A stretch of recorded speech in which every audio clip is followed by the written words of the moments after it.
और अब बात उस खबर की जिस पर कहीं ना कहीं पूरे देश की निगाहें टिकी हुई हैं, उम्मीदें टिकी हुई हैं, क्योंकि आज संसद में अंतरिम बजट पेश होना है और गायत्री इसको लेकर कहीं ना कहीं उम्मीदों का पिटारा कितना खुलने वाला है, इस पर सबकी निगाहें टिकी हुई। बिल्कुल, इस पर सबकी निगाहें रहेंगी। लेकिन आपको बता दें, वित्त मंत्री निर्मला सीतारमण आज बजट पेश करेंगी। ये छठी बार होगा सलोनी जब वो बजट पेश करेंगी। निर्मला सीतारमण सुबह 8:45 राष्ट्रपति से बजट की मंजूरी लेंगी। सुबह 9:15 पर वित्त मंत्रालय जाएंगी वित्त मंत्री और सुबह 10 बजे कैबिनेट की बैठक में बजट को मंजूरी दी जाएगी। सुबह 11 बजे लोकसभा में बजट पेश किया जाएगा। तो 11 बजे वो समय होगा जहां उम्मीदों का पिटारा खुलेगा और किसको क्या मिल रहा है इसकी जानकारी मिलेगी।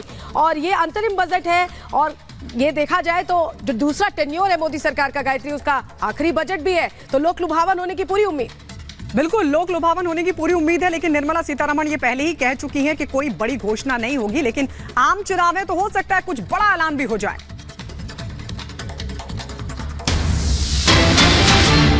और इस बीच एक और बड़ी खबर आपको बता दें, मोदी सरकार के दूसरे कार्यकाल का ये आखिरी बजट है। लगातार छठी बार बजट पेश करेंगी निर्मला सीतारमण। कई रिकॉर्ड अपने नाम करेंगी वित्त मंत्री निर्मला सीतारमण। बजट में कर सकती हैं कई बड़ी घोषणाएं। इससे पहले पूर्व वित्त मंत्री मोरारजी देसाई के नाम ये रिकॉर्ड था, 5 पूर्ण बजट और 1 अंतरिम बजट।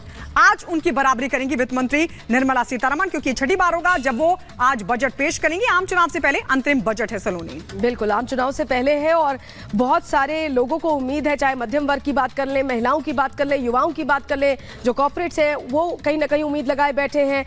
तो अब ये तमाम उम्मीदों का जो पिटारा है ये 11 बजे खुलेगा, लेकिन हलचल 8:15 बजे से ही शुरू हो जाएगी जब निर्मला सीतारमण अपने घर से निकलेंगी। और मोदी सरकार का जो दूसरा टेन्योर है उसका ये आखिरी बजट है। छठी बार निर्मला सीतारमण बजट पेश कर रही हैं और इसी के साथ कई रिकॉर्ड भी अपने नाम करने वाली है निर्मला सीतारमण।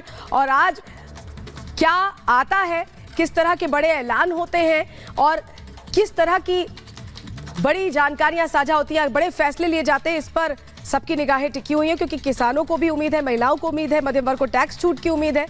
सूटकेस में क्या छिपा है, इसका जवाब कुछ देर में मिलेगा। बिल्कुल, थोड़ी देर का और इंतजार करना। और जैसा कि राष्ट्रपति ने अपने अभिभाषण में यह कहा था कि किसान, नारी, युवा और गरीब ये 4 मुख्य स्तंभ है, तो हो सकता है कि इस पर फोकस भी रहे। ये तस्वीरें आनी शुरू हो गई है, तस्वीरें हम आपको दिखा रहे हैं। और बड़ी बात यह भी है सलोनी कि नया भवन, नई संसद भवन, जिसमें आज ये बजट पेश किया जाएगा।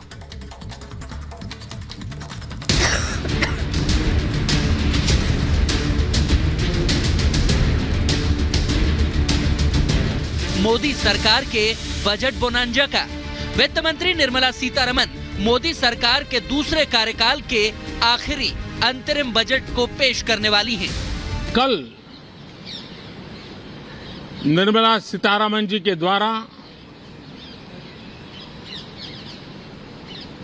इंटरिम बजट एक प्रकार से ये नारी शक्ति के साक्षात्कार का पर्व है। मोदी सरकार के अंतरिम बजट से महिलाओं को काफी उम्मीदें हैं। महिलाओं के मुद्दों में उनकी रसोई का खर्च, बच्चों की शिक्षा, युवा लड़कियों को रोजगार का मुद्दा और बढ़ती महंगाई शामिल है। ऐसे में रिपब्लिक भारत ने दिल्ली के रमेश नगर में बजट पर महिला चौपाल लगाई। देखिए, हमारे लिए सबसे पहले हमारी किचन आती है ना। हम बाहर निकल कर देखिए, सब्जियां इतनी महंगी है, पूरा बजट हिला हुआ है हमारे, दालें इतनी महंगी है, रिफाइंड लेने जाइए, कुछ भी डेली रूटीन का जो भी सामान है किचन का ऑलमोस्ट बहुत ज्यादा महंगा है। तो हम तो मोदी सरकार से यही चाहेंगे कि हमारे बजट को ध्यान में रखें और थोड़ा हमारी किचन की जो चीजें हैं उनको सस्ता किया जाए। बजट से बाजार पर क्या असर पड़ रहा है, हमने मार्केट एक्सपर्ट से भी ये जानने की कोशिशें की। अब बजट में क्या रहता है, तो 2 चीजें हैं। एक तो फिस्कल नंबर्स, दूसरा गवर्नमेंट का जो स्पेंडिंग है, कैपेक्स है, जो नॉन प्लान एक्सपेंडिचर तो अलग बात है, लेकिन जो कैपेक्स है वो किस चीजों पे होता है और कितना होता है वो देखेंगे मार्केट ध्यान से। फिस्कल डेफिसिट देखेंगे और तीसरी चीज जो देखेंगे वो है कॉर्पोरेट टैक्स और पर्सनल इनकम टैक्स। तो ये 4-5 चीजें हैं। दिल्ली स्थित संसद में बजट तो पेश होगा, तो उससे बिहार को क्या कुछ मिलेगा? दुकानदारों की उम्मीदों के लिए हम पटना के बाजारों में पहुंचे। बजट में मैं उम्मीद करता हूं कि एजुकेशन सेक्टर में गवर्नमेंट को बिल्कुल इन्वेस्टमेंट और उसका अच्छा बजट रखना चाहिए। जैसा दिल्ली मॉडल हम लोग देखते आ रहे हैं कि दिल्ली में काफ़ी अच्छा एजुकेशन सिस्टम पे काम हुआ है। सस्ता हो, दवा उवा हो, रोजगार मिले, नया नया लड़का सब है, रोजगार मिले सबको, और क्या। पटना से लेकर भोपाल तक उम्मीदें पाल कर लोग बैठे हुए हैं। मध्य प्रदेश की राजधानी के बाजारों में खरीदारी करने वालों से भी हमने बातचीत की। के श्रीवास्तव हूँ और हम बैंक से रिटायर्ड हैं और पेंशनर से हैं। तो हमारा जो मुख्य जो हमारा टारगेट रहता है वो होता है इनकम टैक्स से रिलेटेड। तो हम चाहते हैं कि इसको 7 लाख की जगह 10 लाख कर दें। एक व्यवसायी होने के नाते मेरी छोटी सी दुकान ही है, तो हम तो यही चाहेंगे कि सबसे ज़्यादा जीएसटी में जितना एग्जम्पशन हो सके, कम हो सके, टैक्स एग्जम्पशन ही हम चाहते हैं कि कीमतें कम हो, चाहे वो डीजल हो, पेट्रोल हो, या उससे अन्य चीज़ों पे भी फर्क पड़ता है। तो हम यही चाहेंगे कि जीएसटी टैक्सेस थोड़े कम हो तो आम आदमी भी थोड़ा सुख की सांस ले सके। देश का बजट उसके विकास की दशा और दिशा दोनों निर्धारित करता है। तो छूट की आशा तो हर व्यक्ति करता है, सस्ते होने की आशा हर व्यक्ति करता है। मैं भी उसी विचार को आगे लेकर के चलता हूँ कि देश का विकास तो हो, लेकिन जो रोज़मर्रा की ज़रूरत की चीज़ें हैं जो एक आम आदमी के जीवन से जुड़ी हुई है, कम से कम वो एक विवेकपूर्ण तरीके से सस्ती की जा सकती हैं। आपने बिहार के बाद भोपाल के लोगों को सुना, अब आपको लिए चलते हैं जम्मू कश्मीर, जहां परिवारों की मोदी सरकार के बजट से क्या कुछ उम्मीदें हैं। थोड़ा एक्सपेंसेस में कम हो जाए, ग्रोसरीज में थोड़ा कम हो, बच्चों के साथ बाहर जाते हैं, घर का ही सामान लेते हैं तो ऐसे लगता है अभी कार्ड में इतना कटने वाले हैं अभी, तो फिर ये लो वो लो सामान, फिर ऐसे लगता है चलो किचन से शुरू हो जाए। आटा है, चावल है, पल्सेस, ये वो सब कुछ। फ्रूट्स एंड वेजिटेबल्स में भी होना चाहिए कम। जो किचन के यूजेज, डेली यूजेज का सामान है उसको थोड़ा कम किया जाए, जैसे दाल, आटा, चावल, इनके रेट्स थोड़े कम किए जाएं ताकि ये बजट मिडिल क्लास और लोअर क्लास फैमिलीज के लिए फ्रेंडली हो जाए। ये जो अभी नया बजट आने वाला है इसमें हम लोग यही चाह रहे हैं कि इलेक्ट्रॉनिक है, कपड़ा है, चाहे शूज़ हैं, मतलब हर किस्म की जो रोज़मर्रा हम लोग इस्तेमाल करते हैं ये सस्ता होना चाहिए और इसके ऊपर कंट्रोल होना चाहिए, और एक तो दूसरा ऑनलाइन पे कंट्रोल होना चाहिए। मध्यम वर्गीय परिवारों से लेकर किसानों तक योजनाओं से बड़ी आस लगाए हुए बैठे हैं। हमने भगवान राम की नगरी अयोध्या में लोगों से बातचीत की, उनका क्या कुछ कहना है सुनिए।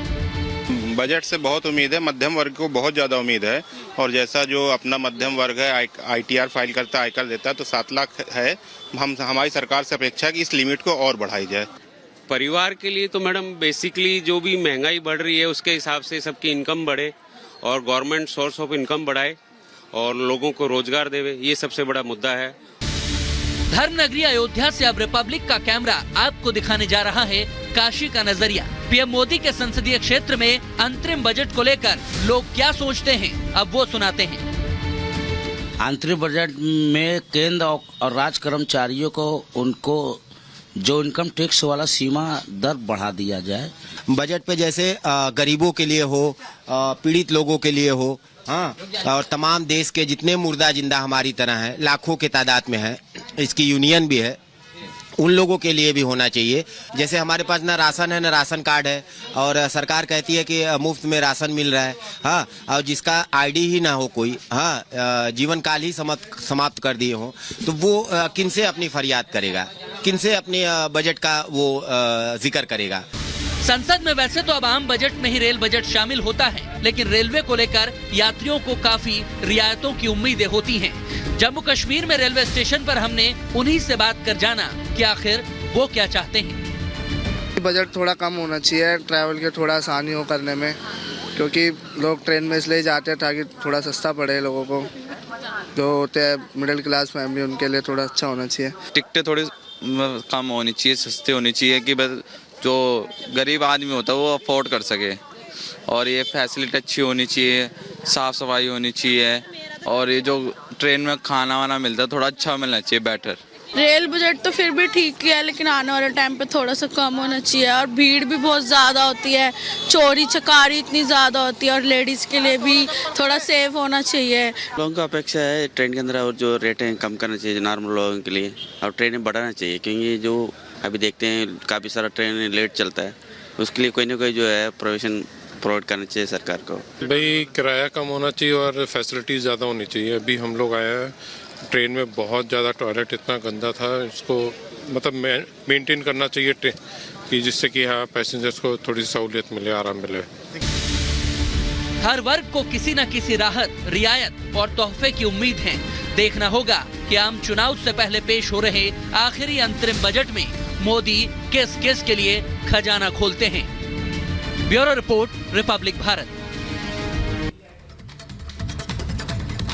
और हमारे साथ हमारे सहयोगी दीपेश सीधे निर्मला सीतारमण की आवाज से, वित्त मंत्री की आवाज से जुड़ रहे हैं। दीपेश, हमेशा ही मोदी सरकार चौंकाती रही है, ट्रेंड तोड़ने में माहिर रही है, क्या इस बार फिर ट्रेंड टूटने वाला है? एक बड़ा ऐलान हो सकता है या पुरानी योजनाओं में ही कुछ बेहतरी लाई जा सकती है? क्या आपको अंदर खाने से जानकारी मिल रही है और हलचल कैसी देख रहे हैं आप?